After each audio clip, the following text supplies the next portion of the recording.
Hello बच्चों, कैसे हैं। उम्मीद करता हूँ आप सब सही होंगे।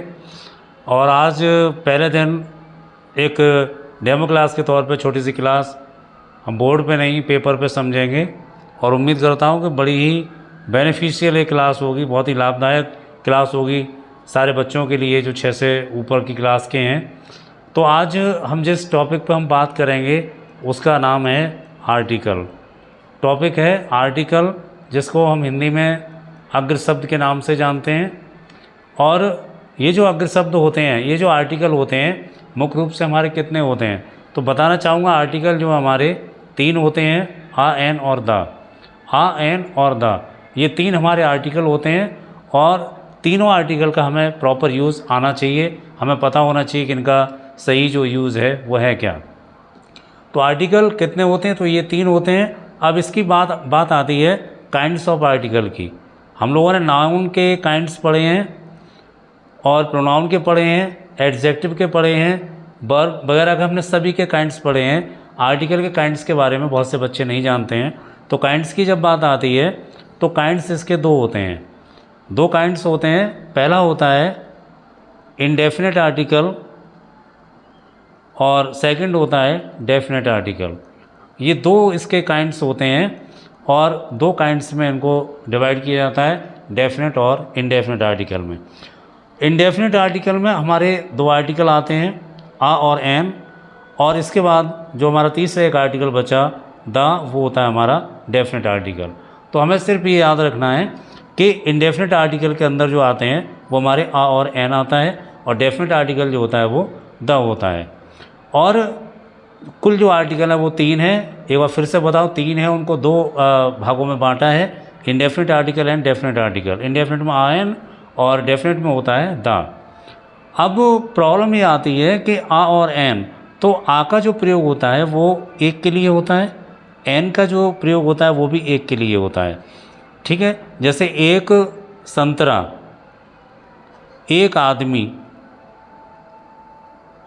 एक शेर, ये जो चीज़ें हमारे सामने आ गई ना कि एक शेर था, एक संतरा लिया, एक आदमी वहाँ गया, इस तरीके के जो सेंटेंस हमारे होते हैं उसमें जो पहले एक आता है उस एक के लिए हम आ का यूज़ करें या एन का यूज़ करें, ये जो है मेन जो समस्या आती है बच्चों के सामने वो ये आती है।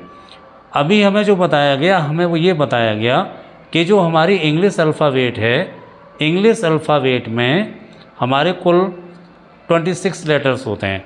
कितने लेटर्स होते हैं? 26। अब इन 26 लेटर्स में 5 हमारे वॉवेल्स होते हैं, 5 वॉवेल्स होते हैं। और ये जो 5 वॉवेल्स हैं सारे बच्चे जानते होंगे, होशियार हैं सभी। ए, ई, आई, ओ, यू, ये 5 हमारे वॉवेल्स होते हैं। और शेष जो 21 जो हमारे बचते हैं वो हो जाते हैं हमारे कंसोनेंट्स। कंसोनेंट्स होते हैं 21 और 5 हमारे क्या होते हैं? वॉवेल्स। अभी हमें छोटी क्लासेस में ये बताया जाता है कि जो भी एक वर्ड है जो हमारा वॉवेल से स्टार्ट हो रहा है, जैसे हमने यहाँ पे लिखा एक हाथी, तो इसको ट्रांसलेट करेंगे तो हाथी की हमें पता है एलिफेंट होता है। एलिफेंट मीन्स क्या होता है? हाथी। और एलिफेंट कितना है? एक है। अब इस एक के लिए आ का प्रयोग करें या एन का, जैसे अभी बताया कि जो 5 वॉवेल्स होते हैं, तो अगर यहाँ से कोई वर्ड अगर हमारा स्टार्ट हो रहा है 5 वॉवेल में से किसी एक से, तो आप देखिए आ, ई से स्टार्ट हुआ है एलिफेंट, तो ई है, इसलिए नो डाउट यहाँ पे हम क्या लगा देंगे? एन।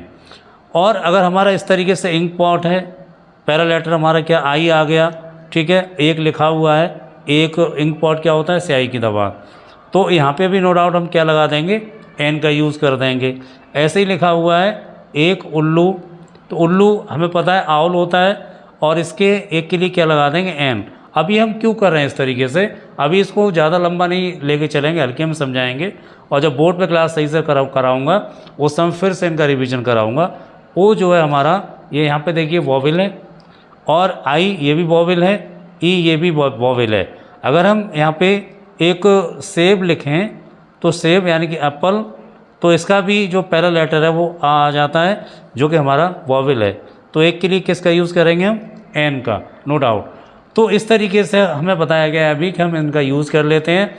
और शेष जो भी वर्ड आता है, जैसे यहाँ पे लिखा है एक शेर, तो शेर, शेर का क्या बोलते हैं, लॉइन बोलते हैं इंग्लिश में, लॉइन।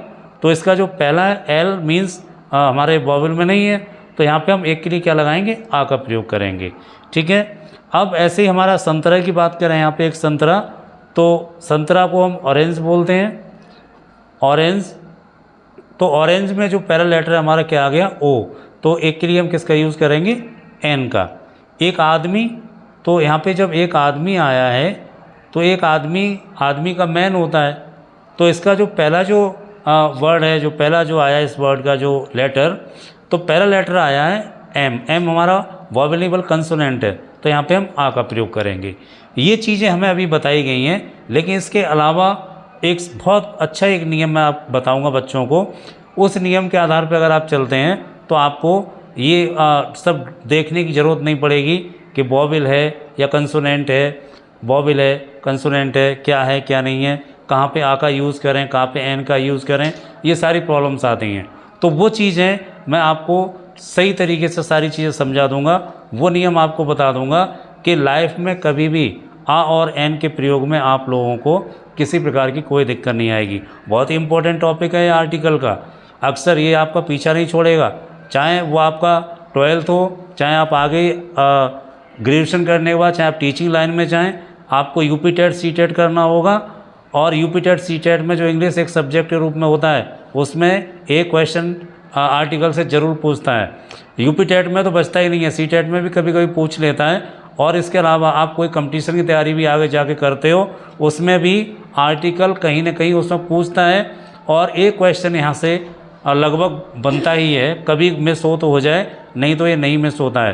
तो इसका कुछ एक नियम है, और वो नियम है जो मेरी अगली क्लास होगी, उस अगली क्लास में बताऊंगा किस तरीके से, किस चीज़ से सीखने से, कौन से मैजिक से हम आ और एन का यूज जो है बिल्कुल सिंपल वे में कर लें, हमें ढूंढना ही ना पड़े कि पहला लेटर वॉवेल है या पहला लेटर कंसोनेंट है।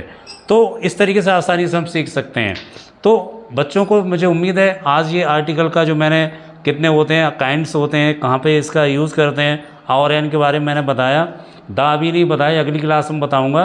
तो इसको सही से पढ़ें, कोई समस्या हो, कोई चीज़ समझ में नहीं आई हो, कमेंट बॉक्स में कमेंट करें। और नेक्स्ट जो क्लास होगी, उम्मीद करूँगा वो क्लास बोर्ड पे होगी प्रॉपर तरीके से, और उस क्लास में बताऊँगा आ और एन का जो प्रयोग है वो किस तरीके से हम कर सकते हैं। तो अगर ये सब समझ में आया हो, अच्छा लगा हो, तो चैनल को लाइक और सब्सक्राइब करें, जिससे मुझे भी थोड़ा मोटिवेशन मिले और अच्छी से अच्छी जो क्लास है उसको मैं आगे और बना सकूं। बहुत बहुत धन्यवाद, नमस्कार।